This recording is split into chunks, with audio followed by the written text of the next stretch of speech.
Bueno, entonces les decía que las familias en realidad, pues a pesar de todo, vamos funcionando, ¿no? Entonces, más que familias disfuncionales, somos familias que tenemos dificultades en la manera en que nos relacionamos emocionalmente, ¿no?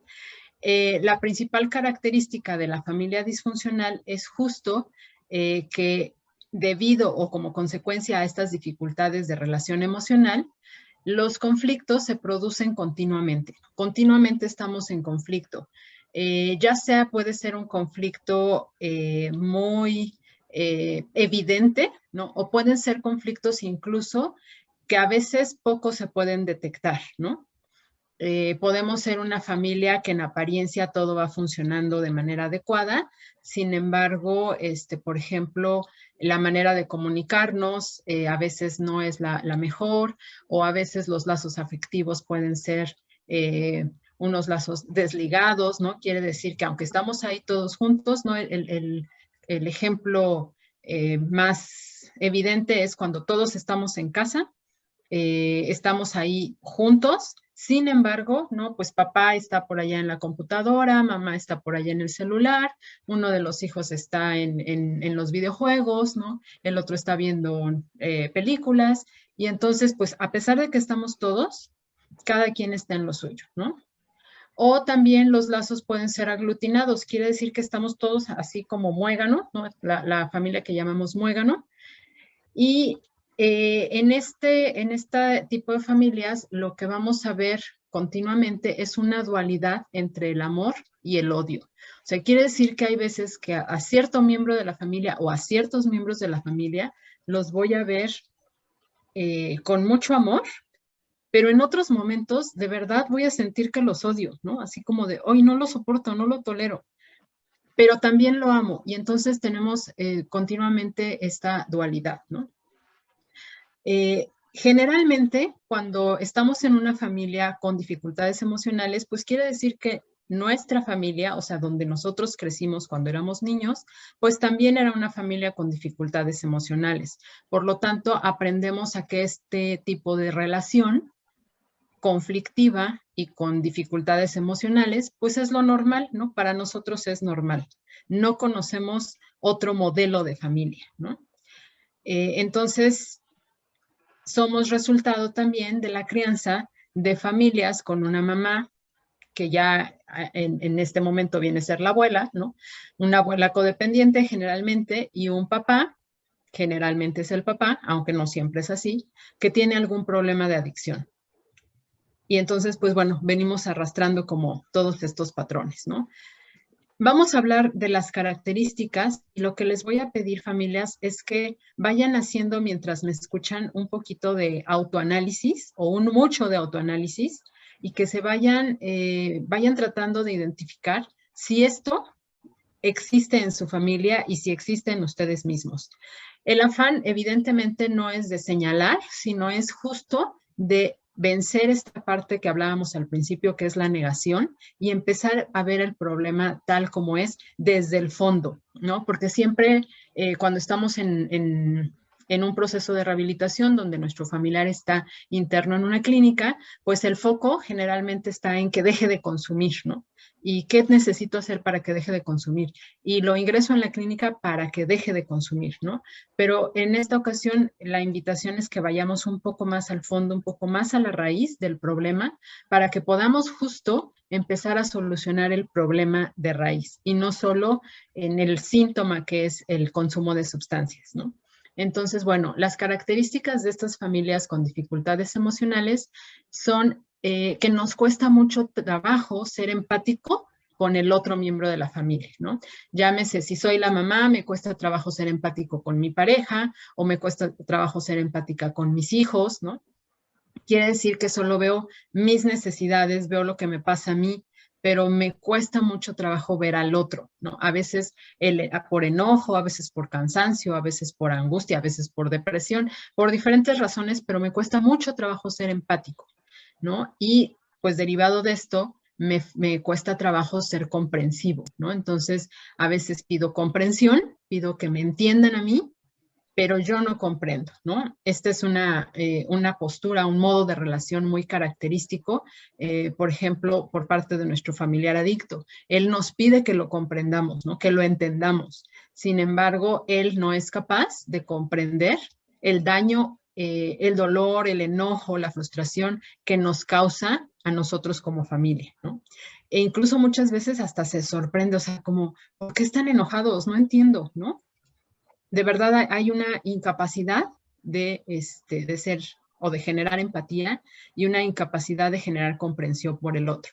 Y pues también como derivado de esto, pues hay una falta de sensibilidad por lo que sucede, ¿no? Nos volvemos como muy, muy poco sensibles, fríos, y podemos ser muy cariñosos, ¿no? O sea, ahí está como otra vez esta dualidad, pero poco sensibles en el momento del conflicto, ¿no?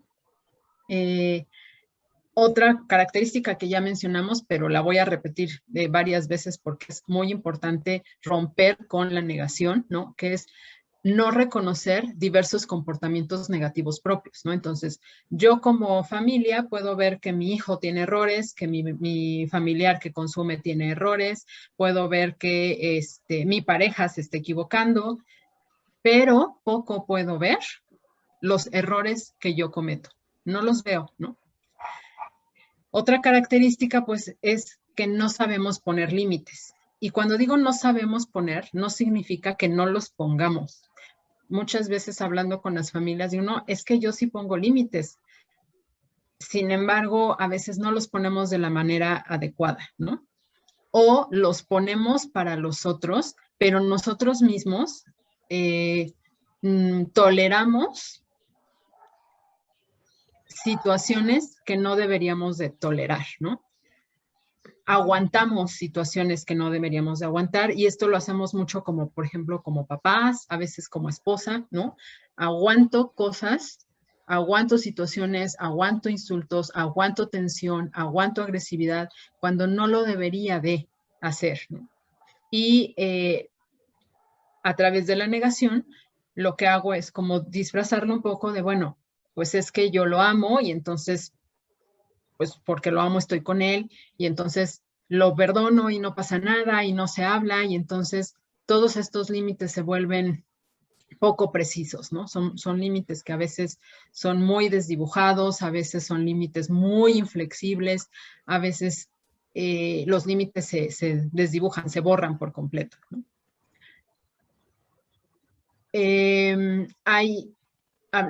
Continuando hablando de los límites, pues bueno, hay esta parte de que a veces nosotros cuando necesitamos el contacto físico de algún familiar, quiere decir un abrazo, no un apapacho, no hay respeto por esta situación, entonces cuando el otro nos lo pide, nosotros le decimos así como, ay, estate, no, ahorita no me molestes, ¿no? O, ay, no me abraces. O al revés, ¿no? Nos acercamos de una manera como poco respetuosa y abrazamos o damos un beso cuando el otro a lo mejor en ese momento no está en disposición de recibirlo, ¿no? Entonces, no hay este respeto por los límites afectivos, ¿no? Otro ejemplo de la falta de límites es que también generalmente tendemos a romper las promesas que damos, ¿no? Entonces, damos promesas importantes y a final de cuentas esas promesas se van rompiendo, ¿no? Les prometo que el fin de semana vamos a ir a comer todos juntos. Y el fin de semana, híjole, me salió trabajo, no voy a poder, ¿no? Y entonces genero esta desilusión, este enojo por parte de la familia, ¿no? O pues resulta que prometo que voy a estar con ustedes y pues en ese momento pues me fui a consumir y ya no cumplí la promesa, ¿no? Otra característica es que hay un trato injusto o desigualdad entre los miembros de las familias, ¿no? O sea, quiere decir que las normas o los límites los aplicamos a algunos miembros sí y a otros no. Por ejemplo, a mis hijos tienen horarios para llegar a casa, pero yo como papá, pues yo soy el papá, entonces yo puedo llegar a la hora que quiera o no llegar, ¿no?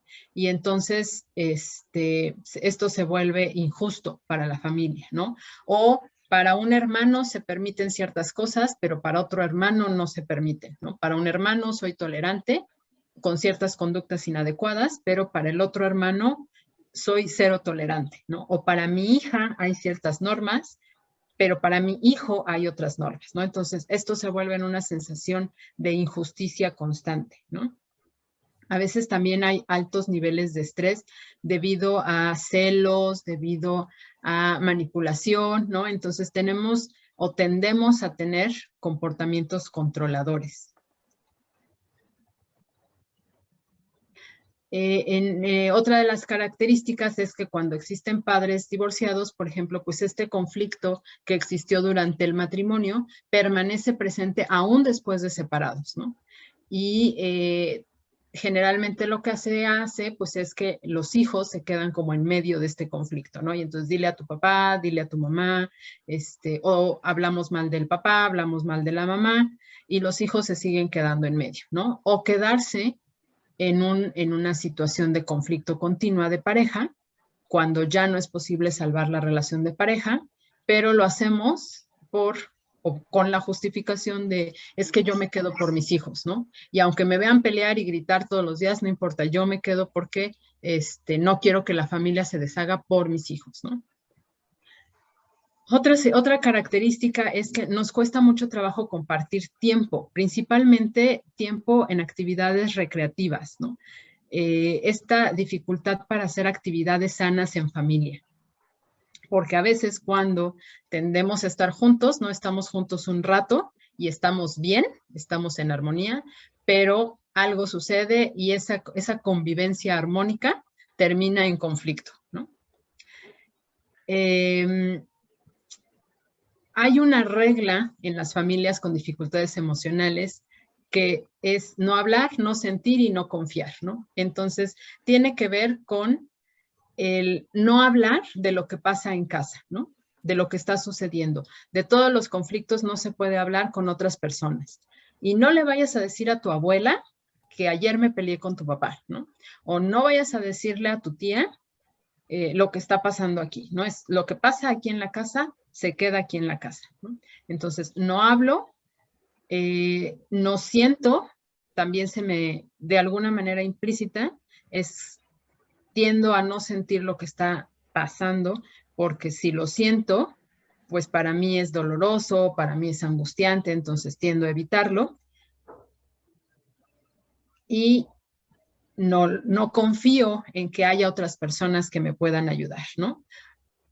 Generalmente le pasa mucho a los chicos jóvenes, ¿no? Que no confían en que los papás puedan ayudarles porque hay miedo al regaño, hay miedo a la represión, hay miedo a la no comprensión. Entonces prefieren mejor no decir porque me van a regañar, ¿no? Entonces hay este tipo de miedo o otras formas de miedo porque los papás tienden a reaccionar, tienden a ser muy reactivos o tienden a ser agresivos.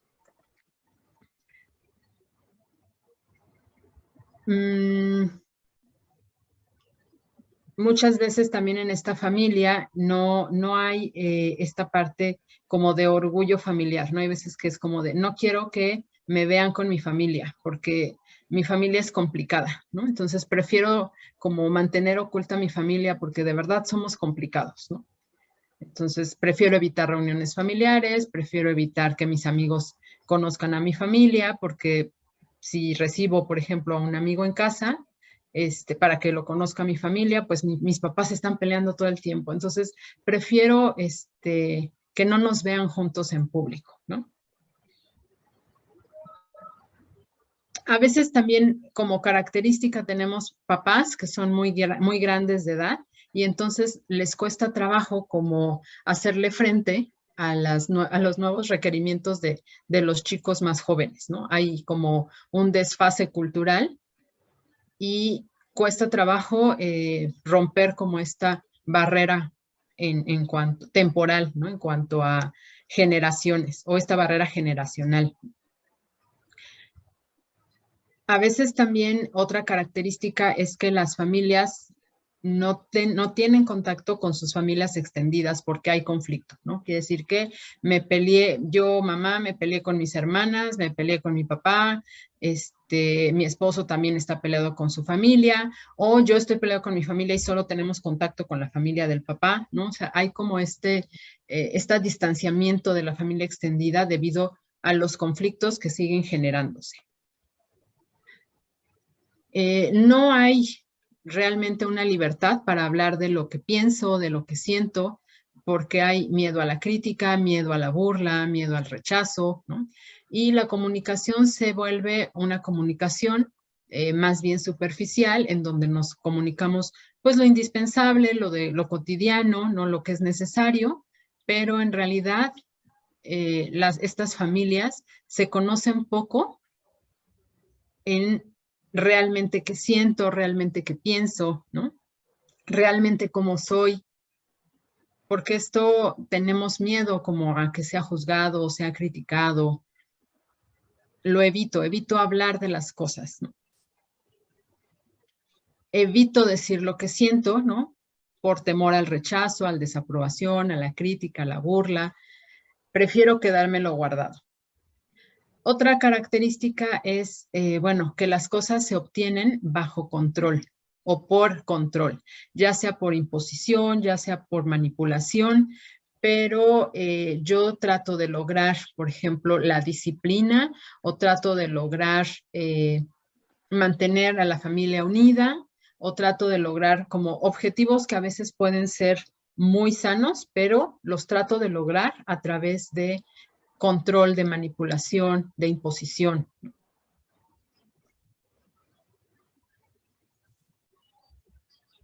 Ok, ¿cuáles son los signos no saludables en la crianza, ¿no? Pues una crianza muy inflexible, una disciplina muy inflexible, donde no se permite cuestionar la autoridad, ¿no?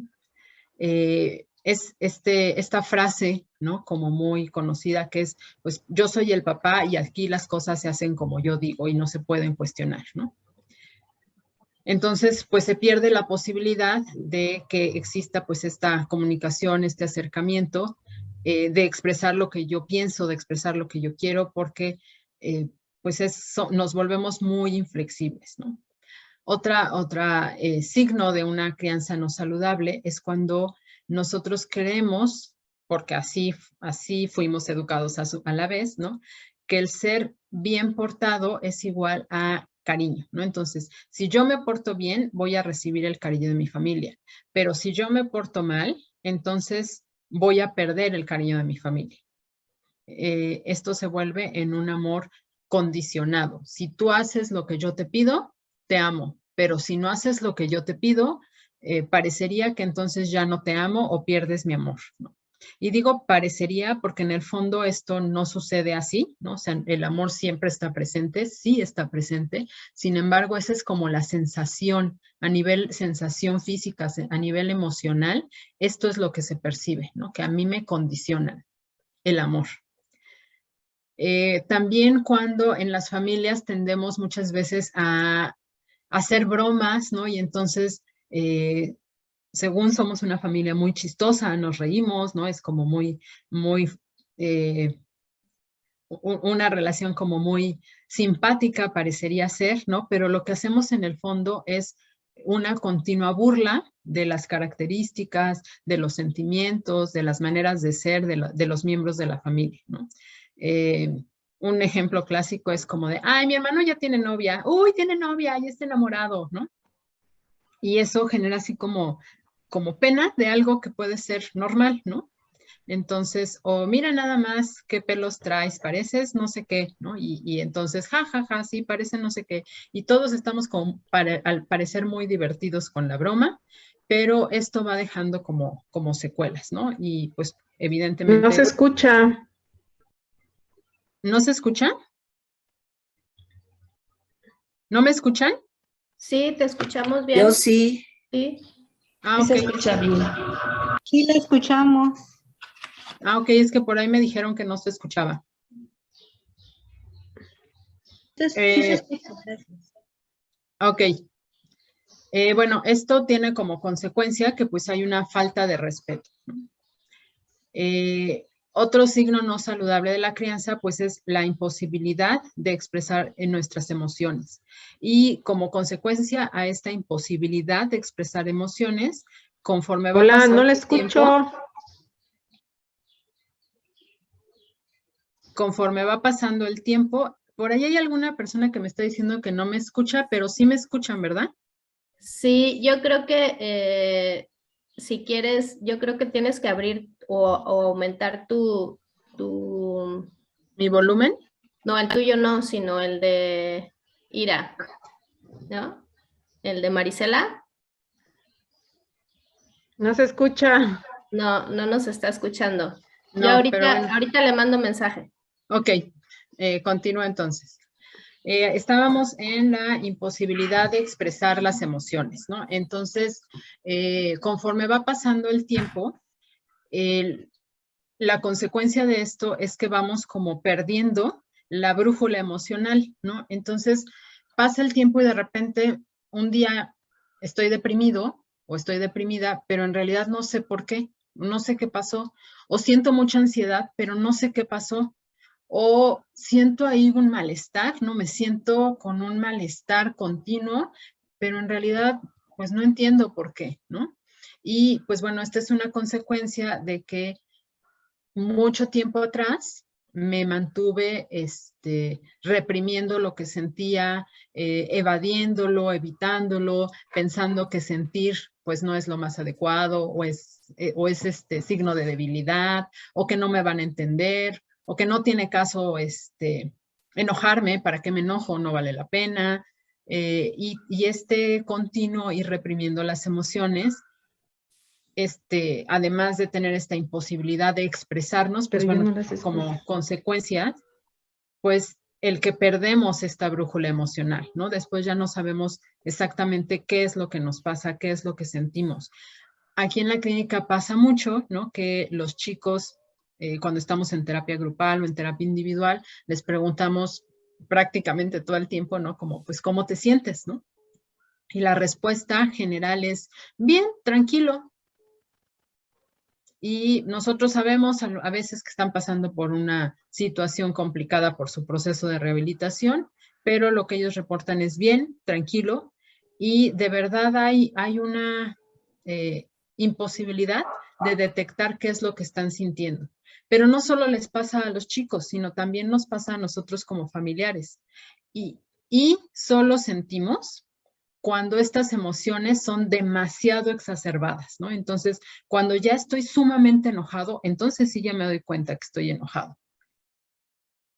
Pero si mi enojo es como regular, nos cuesta mucho trabajo detectarlo, ¿no? Nada más sentimos como esa molestia.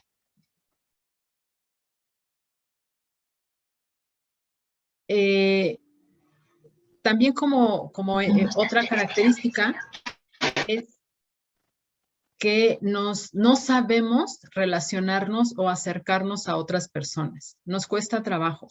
Entonces, generalmente tendemos como a aislarnos. Sabemos relacionarnos a veces a un nivel como superficial, pero realmente no sabemos cómo crear unos lazos o vínculos con otras personas. Muchas veces, por ejemplo, pues yo no tengo amigos, no tengo amigas, yo voy del trabajo a la casa y de la casa al trabajo. Y cuando surgen todos estos conflictos o dificultades, en realidad no tengo una red de apoyo de quien sostenerme para poder hablar de lo que me pasa, ¿no? Y además, como de fondo con esta creencia de que no puedo hablar de lo que pasa a otros lados porque qué pena, qué van a decir, etcétera, etcétera. Entonces me voy aislando mucho emocionalmente, no me relaciono. Esto no quiere decir que no vea gente y que me quede encerrada en mi casa, sino este aislamiento social es más bien, me refiero a no tener una verdadera red de apoyo. Otra característica, pues, son los padres sobreprotectores, ¿no? Los papás o las mamás que todo el tiempo están haciendo por el hijo lo que le toca hacer al hijo en diferentes niveles, ¿no? Si es un niño pequeño, pues lo visten, le cortan la fruta, le dan de comer en la boca. Si es un niño más grande, pues bueno, le tienden la cama, le guardan los juguetes, le hacen la tarea. Si es todavía ya un chico, un adolescente, entonces pues empiezan a querer tenerlos, que no salgan, que no hagan esto, que no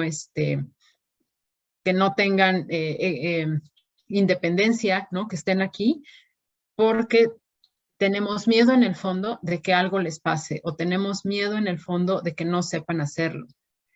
o tenemos miedo en el fondo de que nos dejen de necesitar, ¿no? Porque si ellos realmente empiezan a hacer las cosas por ellos mismos, pues entonces después, ¿cómo? ¿Qué voy a hacer yo? ¿No? Ya no me van a necesitar, ¿no? Entonces nos volvemos papás que nos sobreimplicamos en cosas que a veces ya no nos corresponden. Otra característica es una ausencia emocional. Podemos estar físicamente presentes, pero rara vez podemos estar emocionalmente disponibles, ya sea porque estamos muy absortos en nuestros conflictos personales o porque yo tengo también un problema de abuso de alcohol, de drogas, de juego, de conflictos en el trabajo. Entonces estoy inmerso en mis propios dependencias, o porque a veces no sé cómo hacerlo, no sé cómo acercarme, no sé cómo estar presente. Y a veces sí quiero estar emocionalmente presente, pero en realidad no sé cómo hacerlo, ¿no? Entonces, rara vez podemos tener esta disponibilidad emocional para estar con nuestra familia, ¿no? Bueno, todo esto también se agrava cuando pues hay violencia o cuando hay abandono por parte de uno de los papás, ¿no? Hasta aquí, ¿cómo vamos? ¿Alguna duda, algún comentario?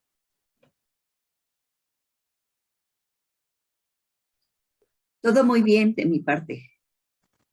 Alguien que quiera compartir o preguntar puede levantar su mano o abrir su micrófono. Pues no, hasta ahorita no. Ok, a mí sí me gustaría detenerme un poquito a preguntarles porque, bueno, les comenté que me gustaría que mientras me escucharan ustedes hicieran como esta introspección, ¿no? Y que vieran si se identificaban o si podían identificar alguna de estas situaciones en ustedes. Ok, yo quiero hablar. Sí. Mi nombre es Marisela y sí, me identifico con todo porque yo soy hija de padre alcohólico y ya no es activo, y tengo un hermano que es activo alcohólico y pues mi hija. Entonces, sobre la empatía, sobre sentir coraje, era mucho con mi mamá, ¿no? Porque yo siempre discutía con mi mamá o hay ese enojo, aún yo puedo identificarlo, de que mi mamá no pone límites, ¿sí? En cuanto a mi hermano, yo no era empática para saber el sufrimiento que ella tiene o la frustración que ella tiene hasta ahora, ¿no? Que yo tengo a una hija así. Y en mi familia siempre se jugó el rol de miedo. Mi mamá nunca aceptó la enfermedad de mi papá y no acepta la enfermedad de mi hermano, y siempre era cuando estábamos chicos, escóndete o duérmete porque ya viene tu papá, y siempre nos creó esa forma de miedo. Uh-huh. Y ahorita que yo estoy pasando por esta situación, tengo como ese miedo de adelantarme a pensamientos de que a lo mejor esto no va a funcionar con mi hija, de que esto no, de que va a volver a lo mismo, ¿no? O sea, como que vuelve a estar ahí en mí. El miedo presente. Sí. Uh-huh. Que es una característica que se queda ahí como, bueno, más bien no característica, es un sentimiento que se queda ahí permanente, como este miedo, ¿no? O incluso unos pensamientos hasta catastróficos a veces, ¿no? Nosotros creemos que va a pasar una catástrofe y a veces no es tal cual nosotros creemos que va a pasar. Sin embargo, justo lo que estás haciendo ahorita, ¿no? Que es poderlo expresar y poderlo abrir, ¿no? Me ayuda a mí porque entonces empiezo justo a romper, ¿no? Este patrón, ¿no? Es imposible que se haga un cambio radical de la noche a la mañana, porque así como tú lo compartes, pues son situaciones que traemos no solo de la familia actual, o sea, no solo porque ahorita tengo un familiar adicto que, pues bueno, hubo una crisis y entonces decidimos internarlo para brindarle la ayuda, ¿no? Que esto es como el detonante. Sin embargo, pues todas estas situaciones las traemos desde antes y desde nuestras familias de origen la mayoría de las veces, ¿no? Entonces son patrones emocionales que son difíciles de romper de la noche a la mañana, ¿no? Por eso es muy importante que nos mantengamos en tratamiento, nosotros también, o sea, nuestro familiar está aquí en la clínica, pero nosotros también tenemos que tratarnos emocionalmente, porque justo tenemos todo esto y a veces lo podemos identificar, ¿no? Cuando ya avanzamos un poquito más, hay veces que no lo identificamos y seguimos creyendo que el problema es que mi familiar consume y que mi familiar deje de consumir y con eso se arregla la situación, ¿no?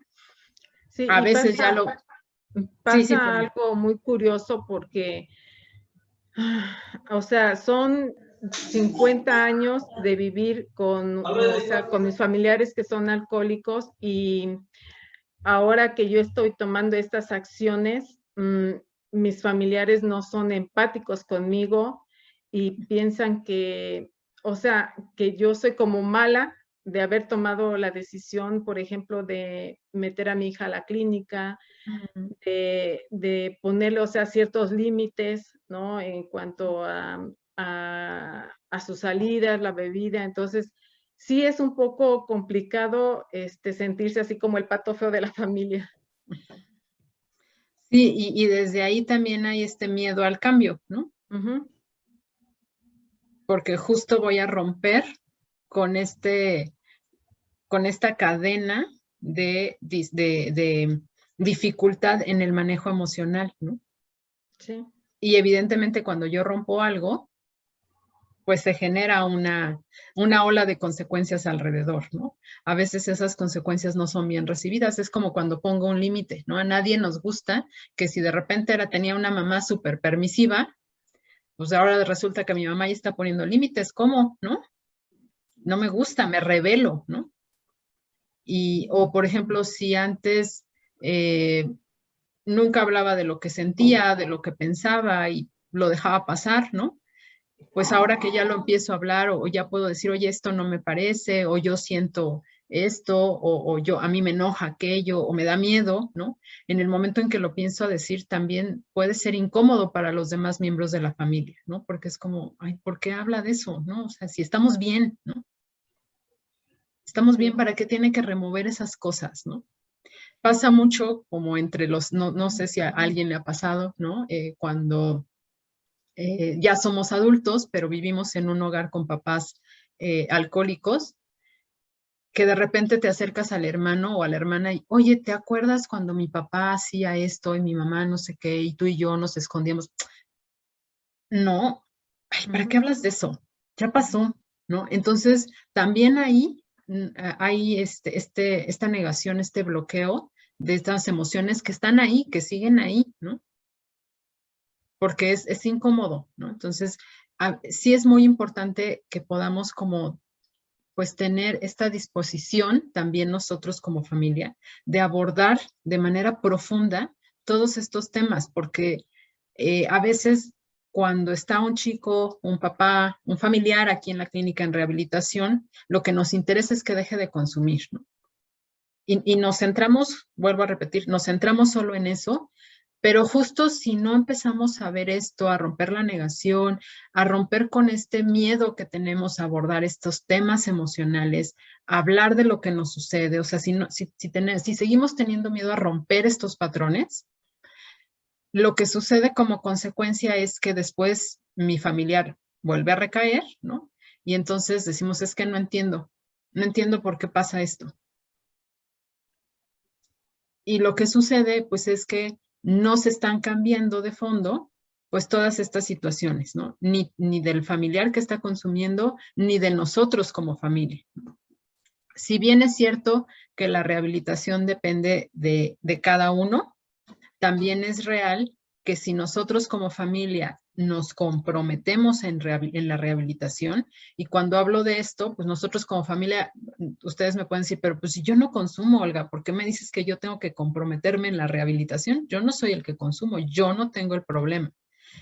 a lo que me refiero es que si yo me comprometo a de verdad abordar estos temas, a escarbar en estos temas que a mí pues me incomodan, a empezar a querer hacer estos cambios, a conocer qué pasa, a leer acerca de esto, a ir a terapia, a ir a grupo de Al-Anon, ¿no? A ir a grupo de familias anónimas, a ir a grupos de codependientes anónimos. Entonces, empiezo realmente a trabajar todo esto de fondo y eso resulta en un apoyo extra para mi familiar, ¿no? Que es mucho la pregunta de ustedes como familia, ¿no? ¿Cómo le hago para que mi familiar deje de consumir? ¿Qué tengo que hacer? Digo, no es que tú puedas hacer algo para que él deje de consumir, es responsabilidad de él, pero sí puedes apoyar en la medida en que tú te puedas comprometer en tu propio proceso individual y te atrevas a vencer estos miedos de romper como todos estos patrones, de rascar en todas estas heridas y pues atreverte a ir sanando, ¿no?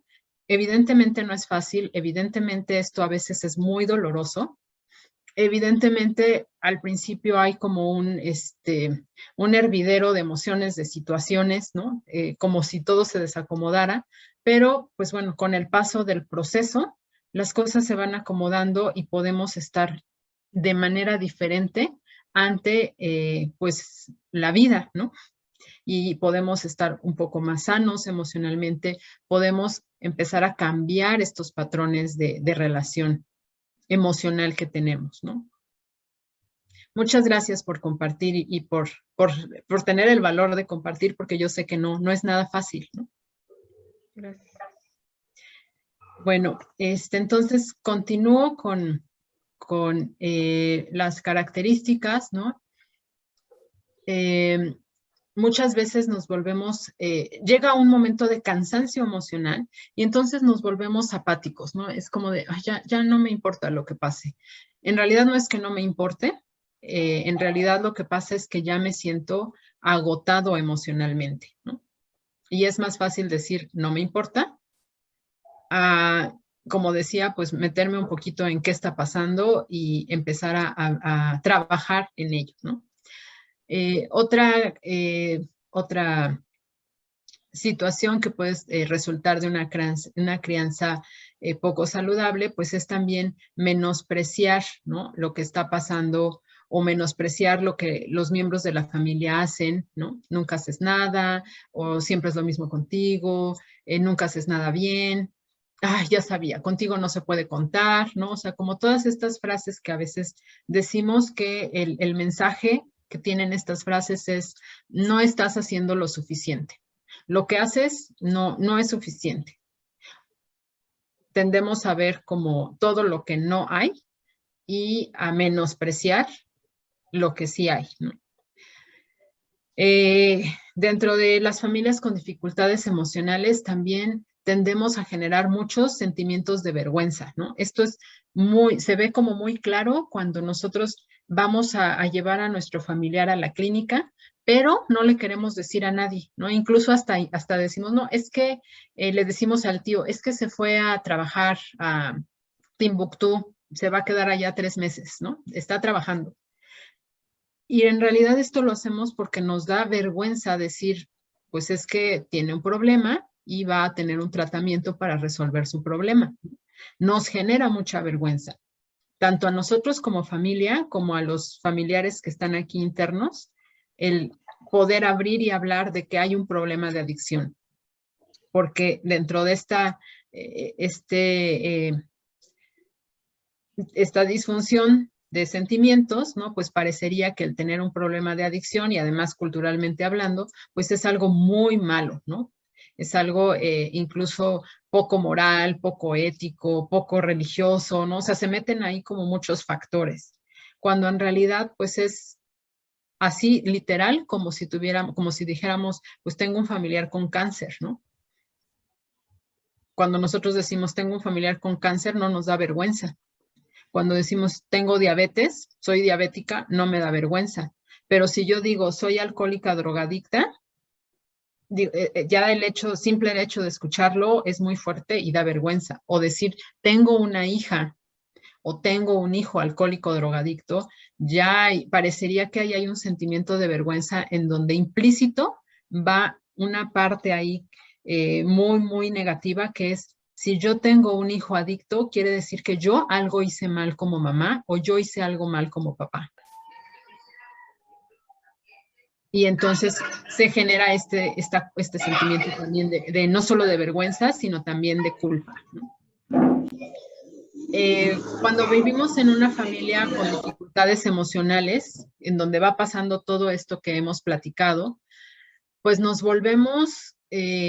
nos vuelve un carácter amargo, ¿no? Dicen, es que eres muy amargada o eres muy amargado. En realidad, esta tristeza, este miedo, todo esto que nos vamos guardando, todos estos sentimientos que nos vamos guardando, todo este enojo que nos vamos guardando, que no se habla, que no se trabaja, que no se ventila, que da vergüenza, etcétera, pues se va quedando ahí como enquistado, ¿no? Y entonces tendemos a que después esta amargura, ¿no? Se nos ve, lo transpiramos por los poros, ¿no? Entonces, aunque lo que hagamos sea desde una parte muy amorosa, se permea como esta amargura, ¿no? Es como si lo que sentimos estuviera barnizado, ¿no? Por esta capa de amargura.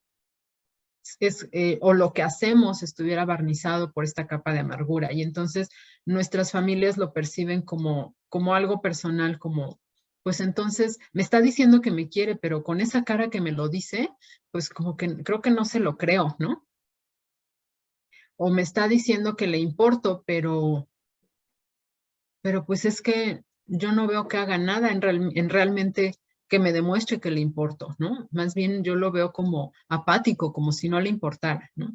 Entonces, tendemos a sentir una cosa, pero lo que se ve es otra diferente, ¿no? Como esta amargura continua.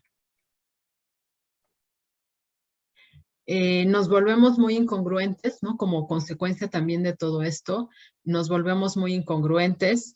La frase, ¿no? De haz lo que digo, no lo que hago, ¿no? Lo podemos ver claramente cuando hay un papá que también tiene problemas de consumo de sustancias, pero mete al hijo a la rehabilitación y entonces le dice, pues es que tú tienes que dejar de consumir. Pero lo que no se dice es que yo como papá sigo consumiendo, ¿no? Entonces está este mensaje incongruente de tú deja de consumir, pero yo sí puedo seguir consumiendo, ¿no? Nos volvemos también muy inflexibles. Una característica muy particular de las familias con problemas emocionales es que queremos resolver las situaciones siempre de la misma manera. Ya nos dimos cuenta que no funciona nuestra manera de reaccionar ante algún problema, pero lo seguimos queriendo resolver de la misma forma. Entonces, por ejemplo, ya me di cuenta que regañar a mi familiar adicto, pues no me funciona, porque se enoja más, porque se pone más agresivo, porque avienta cosas, porque me dice, pues entonces voy a seguir consumiendo. O sea, ya me di cuenta que cada vez que lo regaño es peor. Sin embargo, ¿cómo sigo reaccionando? Vuelve a consumir, lo vuelvo a regañar, ¿no? Y me vuelvo a dar cuenta que no funciona, vuelve a consumir, lo vuelvo a regañar, ¿no? Entonces tendemos a ser inflexibles con nuestras maneras de reaccionar ante las situaciones que pasan. Si yo lo pongo del lado de la adicción, ¿no? El paciente adicto también tiene esta inflexibilidad. Él lo que hace es, me siento triste, consumo. Me siento enojado, consumo. Me peleo con mi esposo, con mi esposa, consumo, ¿no? Y entonces se vuelve inflexible en que según él quiere resolver sus problemas emocionales a través del consumo, cuando pues en realidad sigue haciendo esto y los problemas lo que pasa es que se van agravando, se van haciendo cada vez más fuertes, más graves, ¿no? Pero nos volvemos inflexibles en la manera de afrontar las situaciones. Las queremos resolver siempre de la misma manera, aunque no nos funcione, ¿no? Otro ejemplo es, por ejemplo, el no pedir ayuda, ¿no? queremos resolver las cosas nosotros solos. Y ya nos dimos cuenta que no podemos, ya nos dimos cuenta que eso no nos funciona, pero seguimos sin pedir ayuda. Otra conducta que tenemos como familias con dificultad emocional es que nos volvemos muy críticos o juzgones, ¿no? O sea, siempre estamos haciendo juicio. Ay, perdón.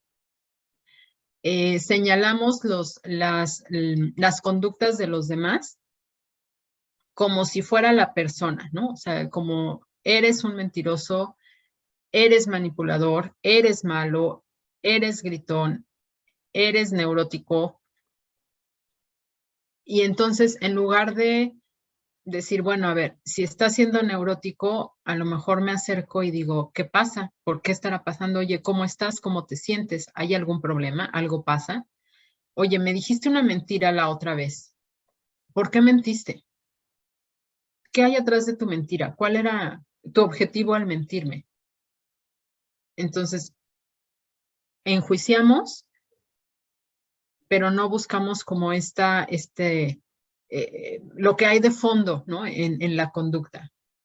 Estás consumiendo, pero ¿por qué consumes? Estás gritando, pero ¿por qué gritas? Lo que hacemos es juzgar, ¿no? Y al juzgar, pues tendemos a caer en este exceso de crítica, ¿no? Todo el tiempo estamos criticando a los demás. Esto lo vemos mucho, por ejemplo, entre hermanos, ¿no? Siempre se están criticando. La hermana critica lo que hace el hermano critica a la hermana, critican a la tía o a la abuelita, y entonces todo el tiempo estamos en un ambiente de crítica en donde parecería que nos tenemos que estar cuidando de los demás, ¿no? O caemos en el otro extremo en donde no hay esta retroalimentación, no hay esta crítica constructiva, ¿no? O sea, hagas lo que hagas, pues está bien, no importa, ¿no? Ni está bien ni está mal. Hay como esta parte de carencia de crítica o tendencia a la apatía. Tendemos a decir mensajes mixtos, ¿no? Tener un doble sistema de valores, en donde yo doy una cara para el mundo exterior, o sea, en mi trabajo soy una mujer responsable, cumplida, hago lo que me piden, pero llego a la casa y entonces en casa soy una persona apática, soy una persona aislada, soy una persona que no convive, que no soy proactiva, que llego y me encierro en mi cuarto, ¿no? Y entonces en el mundo privado de la familia tengo una cara, pero para el mundo exterior otra cara. Aquí entra la parte también muy importante que juega un papel vital también en las adicciones, que son los secretos, ¿no? Siempre tenemos las familias con problemas de adicciones y de dificultad emocional guardan muchos secretos, ¿no? Para no ser juzgados, para no ser criticados, para evadir o evitar las consecuencias, con muchos motivos, pero entonces se van guardando muchos secretos y hay este doble sistema de valores, ¿no? Por un lado, tengo esta parte oculta y por otro lado, por ejemplo, me muestro como una persona con muchos valores morales, ¿no? Que la familia es lo más importante, que yo doy todo por mis hijos, pero por otro lado, no sé, tengo un amante escondida y otros hijos, y esto lo tengo oculto, ¿no? Entonces, este es los mensajes mixtos. Esto es los secretos que se van ocultando y que a fin de cuentas en la familia van permeando, y esto también genera muchos sentimientos de confusión, muchos sentimientos de enojo, ¿no? Y también eso perpetúa que no se hable de lo que se siente y evidentemente pues perpetúa que la adicción como enfermedad emocional pues siga creciendo, ¿no? Estas promesas que a veces hacemos sin cumplir, ¿no? Dar a un niño lo que por derecho le pertenece a otro, es como, pues tú te portaste mal, entonces se lo doy a tu hermano, y tu hermano tiene doble y tú no. Y sí es cierto que te portaste mal, pero mi hermano no hizo nada ni bueno ni malo y tiene un premio, ¿no? Entonces, la sensación es como le están dando a él algo que sería para mí. Y esto genera como mucho resentimiento también. Algo que sucede también es que nuestro estado emocional se vuelve muy impredecible. No sabemos cómo vamos, ni siquiera a veces nosotros mismos sabemos cómo vamos a reaccionar, ¿no?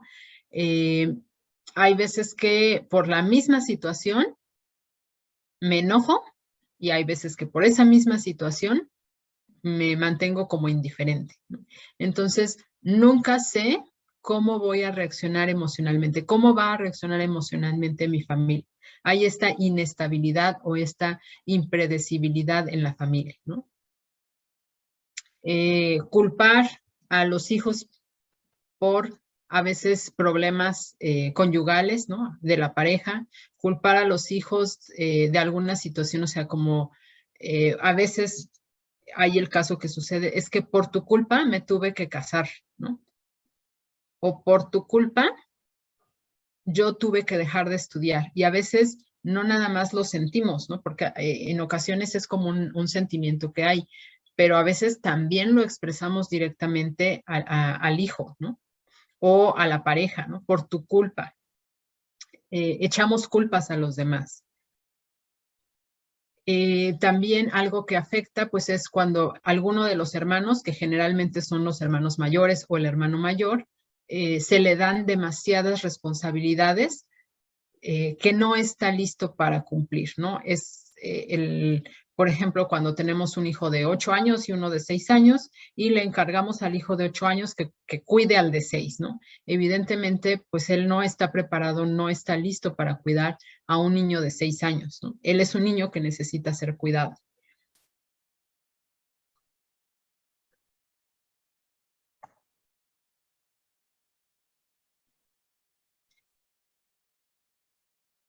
Otra característica, pues, es que nos volvemos indulgentes ante el mal comportamiento de los miembros de la familia, ¿no? Con tal de no tener conflictos, de no tener peleas, con tal de no tener berrinches, ¿no?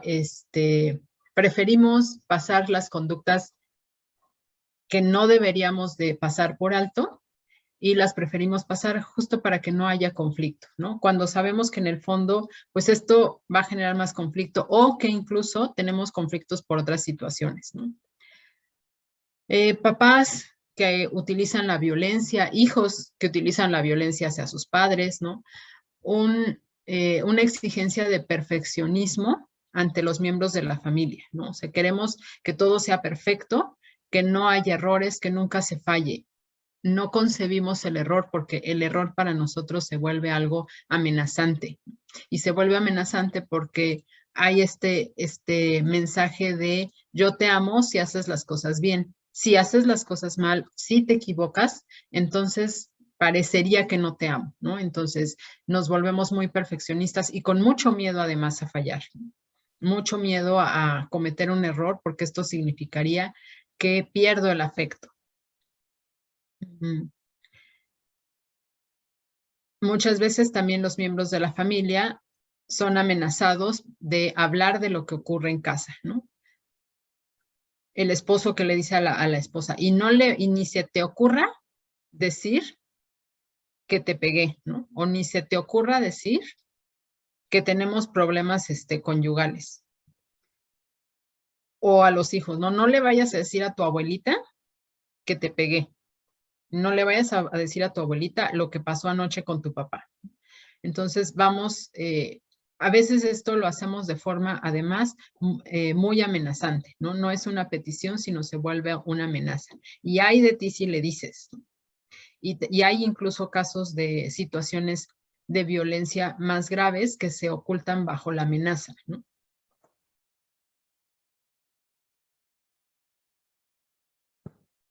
Me voy a adelantar un poquito aquí. Les decía hace rato que nosotros queremos, nosotros como familia con dificultades emocionales, queremos resolver las situaciones siempre de la misma manera, ¿no? Entonces, hay algunos estereotipos de roles que tenemos las familias con dificultades emocionales y entonces lo que sucede es que nos vamos como encasillando o encajonando en estos roles y perdemos la capacidad de reaccionar de manera diferente, ¿no? Entonces, es como a ti te toca este papel y no puedes salirte de este papel, ¿no? Es como si nos dijeran así. Digo, evidentemente no es que nos digan eso, pero parecería, ¿no? Entonces, siempre reacciono de esta forma y perdemos como esta flexibilidad, ¿no? Entonces, bueno, los roles en la familia, pues tenemos al rebelde, que es justo el paciente que identificamos como la oveja negra, como el que siempre tiene el problema, como el que, híjole, otra vez, ¿no? Otra vez ya se cayó, otra vez ya hiciste esto, otra vez ya nos mandaron llamar de la escuela, ahora ya estás consumiendo, otra vez te peleaste, ¿no? Que para nosotros llamamos, nosotros aquí desde la parte profesional, llamamos el paciente identificado. Que coloquialmente se le llama el frijolito negro en el arroz blanco, ¿no? Y pues bueno, este miembro de la familia, pues tiene la función de atraer la atención hacia él, de modo que todos puedan volcar las frustraciones familiares, el enojo familiar, la ira familiar hacia él. ¿A qué me refiero con esto? Hay veces que hay conflictos entre la pareja, muchos conflictos serios, y entonces el hijo rebelde, pues bueno, hace un relajo y entonces la familia, los papás se dejan de pelear para volcar la atención en solucionar la situación con el hijo rebelde, ¿no? A través de esto, el hijo rebelde logra su cometido. Entonces, se enojan los papás con él, pero entre ellos, dejan de pelear. Este es como la función de este rol. Entonces, si mi paciente rebelde, que es el que tengo aquí internado, ¿no? Deja este rol y empieza a hacer cosas diferentes porque ya trabajó emocionalmente, pero el conflicto de pareja no se resuelve, cuando este paciente regrese a casa y vuelva a ver que este conflicto de pareja sigue estando presente, pues es mucho más probable que él regrese a su rol de rebelde para volver a llamar la atención y entonces diga, no se peleen ustedes, aquí estoy yo, o sea, enfóquense en mí, enójense conmigo, pero no se enojen entre ustedes. El otro rol, pues, es el rescatador, ¿no? Este rescatador es el miembro de la familia que se dedica a salvar a la oveja negra, ¿no? Vuelta. Es aquel miembro de la familia que pues es el que se encarga de inventar las excusas de no llegamos a la comida familiar porque es que dice una excusa, ¿no? Y cuando la realidad es que pues no fueron a la comida familiar porque pues el paciente identificado a la oveja negra se puso una intoxicación marca diablo y no se pudo ni levantar al día siguiente, ¿no? Entonces, pero lo justifica, ¿no? Habla al trabajo para decir que se enfermó, oculta, ¿no? Las conductas negativas que tiene ante los otros miembros de la familia, resuelve las crisis que produce el adicto, ¿no? Trata de subsanar todas las consecuencias negativas y, pues bueno, el fin de este rol rescatador o el objetivo de este rescatador, pues es que la familia aparezca como si no hubiera ningún problema, ¿no? Con el tiempo, lo que sucede en este rol que rescata continuamente al adicto, pues es que evita que el adicto vea las consecuencias de sus actos, ¿no? De sus crisis, de su consumo, porque siempre hay alguien que lo está rescatando, que lo está ayudando, que lo está consecuentando, justificando, ¿no? Entonces, pues el adicto de verdad no ve las consecuencias, porque en realidad a veces hasta ni siquiera las hay, porque el rescatador se anticipa y lo resuelve, ¿no? El otro rol es el rol del cuidador, ¿no? Este cuidador asume como suyas casi todas las responsabilidades o todas las responsabilidades de la oveja negra de la familia, ¿no? Ellos actúan convencidos de que así las cosas van a estar funcionando, ¿no? Entonces, si yo, por ejemplo, yo esposa, asumo el rol de proveedora económica de la casa, porque mi esposo está consumiendo y pues se gasta a veces el dinero, porque a veces pierde el trabajo, porque a veces hizo un mal negocio, pero yo me encargo de que la estabilidad económica de casa no se pierda, ¿no? Entonces estoy haciendo este rol de cuidar que esto que la oveja negra no está haciendo pareciera como si lo estuviera haciendo, ¿no? O por ejemplo, hay un negocio, pasa mucho que hay un negocio familiar, entonces el jefe de la casa, que es el paciente adicto, descuida el trabajo, pero siempre está ahí alguien, ya sea un hijo, ya sea la esposa, que hace que el trabajo, el negocio familiar siga funcionando. Y entonces el paciente adicto lo que dice es, pues yo no tengo problemas en mi trabajo, yo sí voy a trabajar, mi negocio está viento en popa, ¿no? O sea, no tengo pérdidas en cuanto a la parte laboral, ¿no? Pero no se da cuenta que justo esto sucede gracias a que hay alguien más que está subsanando lo que él deja de hacer o lo que él hace a medias, ¿no? Y entonces vuelve a suceder esto. El adicto no se da cuenta de las consecuencias negativas que existen debido a que hay alguien que lo está cuidando, ¿no? Y con esto, como familia, nos convencemos de que las cosas no están tan mal y sí están funcionando, sí están marchando bien, ¿no? Sí estamos siendo funcionales. Otro de los roles, pues, es el rol del héroe. Este rol lo toma generalmente un hijo que, pues bueno, tiene logros en lo académico, tiene logros deportivos, logra conseguir a lo mejor una beca, ¿no? O sea, es una persona que logra conseguir un buen empleo. Entonces, lo que hace este héroe en la familia es que desvía la atención de todos los problemas familiares y le da la sensación a la familia de que somos una familia de la cual nos podemos sentir orgullosos y normales, ¿no? Esa es la función que tiene. Desvía toda la mirada de los problemas. Y a través de este héroe, pues, por ejemplo, los papás nos podemos sentir orgullosos de que tenemos un buen hijo, ¿no? Que criamos a un buen hijo. Nuevamente, al voltear la atención o toda la atención hacia este héroe, pues dejamos de ver los conflictos y al dejar de ver los conflictos, los dejamos de intentar solucionar, estos se agravan y no vemos las consecuencias de esto. Pero la sensación sigue siendo de que nosotros funcionamos como una familia normal y presumimos a los logros de nuestro héroe. Y al mismo tiempo, pues ocultamos todo lo que sucede con el otro hijo que es adicto, ¿no? Eso lo ocultamos, que no se sepa, y al héroe es al que presumimos. Okay. El otro rol que tendemos a tener es el recriminador, ¿no? Este recriminador, este disciplinador, ¿no?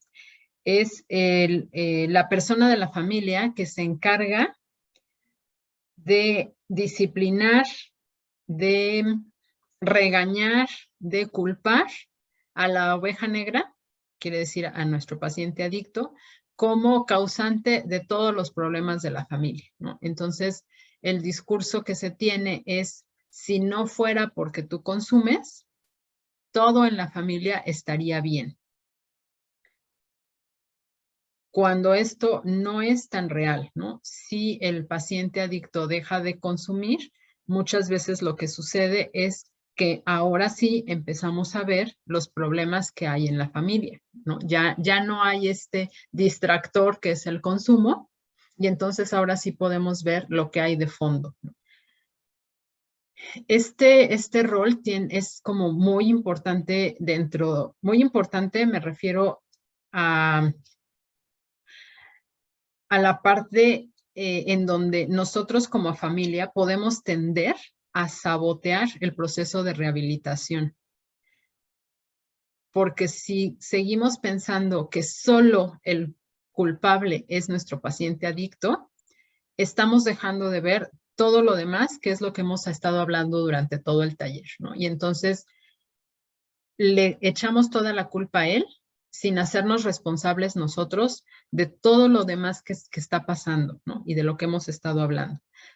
Si el paciente adicto se rehabilita, como les digo, emerge la problemática real y a veces esto como sistema familiar incomoda mucho.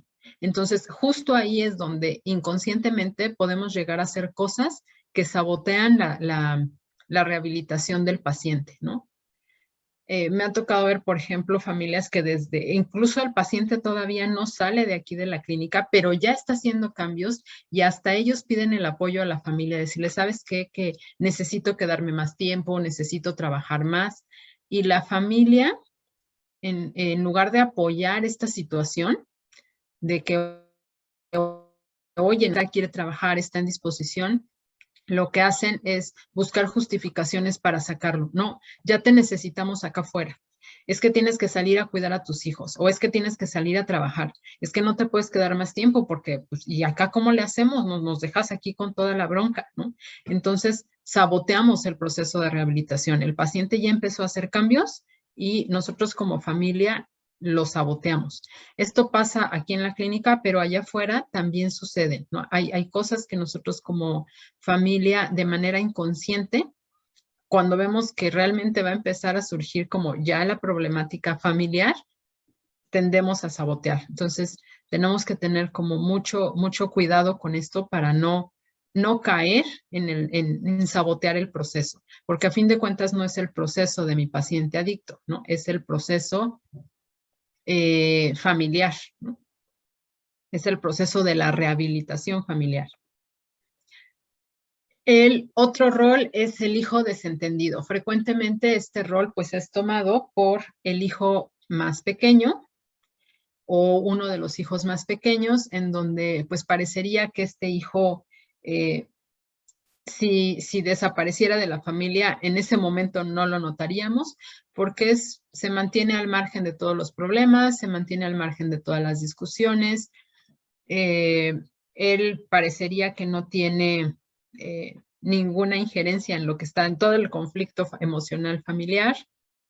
Y este rol es el que menos tiene atención, ¿no? Porque como no genera conflicto, como no es un miembro de la familia que dé problemas, sino al contrario, ¿no? Es el miembro de la familia que, como les digo, parecería que no está, no le ponemos atención. Sin embargo, justo el que este miembro de la familia se aísle y se haga el desentendido, pues lo que nos está diciendo de fondo es que pues sí hay un profundo dolor, que sí hay una profunda decepción, que sí hay sentimientos ahí fuertes que no está pudiendo expresar y que está evitando o evadiendo a través de el aislamiento, de conductas compulsivas como el jugar videojuegos, estar todo el tiempo en el celular o estar aislado en su recámara viendo televisión, ¿no?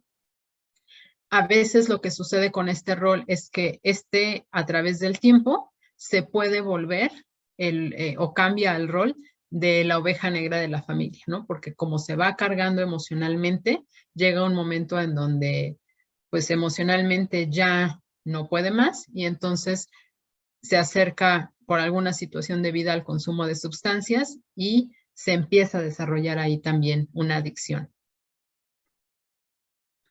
El otro rol, pues, es el disciplinador, que es el miembro de la familia que se pasa, que él cree que si hubiese una disciplina severa, una disciplina muy inflexible, entonces el paciente adicto entendería y se comportaría de manera adecuada, ¿no? Entonces, es el miembro de la familia que se la pasa regañando, castigando al adicto como si su enfermedad fuera una cuestión de comportamiento inadecuado y no una enfermedad, ¿no?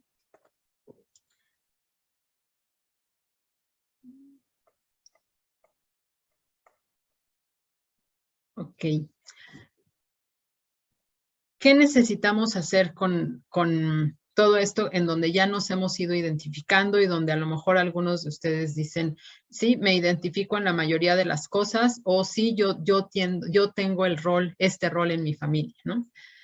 Primero es estar abiertos al cambio, estar abiertos a aprender nuevos modelos de relación emocional, y para aprender nuevos modelos de relación emocional, pues lo que tenemos que hacer es mantenernos en un proceso de psicoterapia, en ir a grupos de autoayuda, ¿no? De Al-Anon, grupos de familias anónimas, grupos de codependientes, tener esta disposición y esta apertura a cambiar, ¿no? Que los lazos emocionales que nosotros generalmente tenemos como desligados o como amalgamados pueda ser un lazo emocional cohesionado. Quiere decir que podamos estar juntos, pero no revueltos, ¿no? Que exista flexibilidad en nuestras maneras de relacionarnos entre nosotros, que no sea o sea, ser como un poco lo contrario de todo lo que hemos venido hablando a lo largo del taller, ¿no? Y muy importante, también tenemos que hacer cambios en el tipo de comunicación que tenemos, ¿no? No es muchas veces que no nos comuniquemos, más bien es que a veces nuestro tipo de comunicación no es el más adecuado, ¿no? Entonces necesitamos reaprender a comunicarnos, a cómo comunicarnos de una manera clara, aprender a escucharnos, porque muchas veces no nos sabemos escuchar, y esto lo podemos ver, por ejemplo, ¿no? En las terapias familiares. Cuando habla una persona, está hablando y lo interrumpe otra persona, ¿no? O hablan dos al mismo tiempo, ¿no? O sea, tendemos a no sabernos escuchar. Entonces, hay que hay que tener la disposición de realmente escuchar a los miembros de mi familia, ¿no? De forma respetuosa, de forma empática. Esto no quiere decir que no haya límites, esto no quiere decir que no haya reglas, esto no quiere decir que seamos permisivos ante conductas negativas, pero sí que podamos empezar a hacer estos cambios en la comunicación.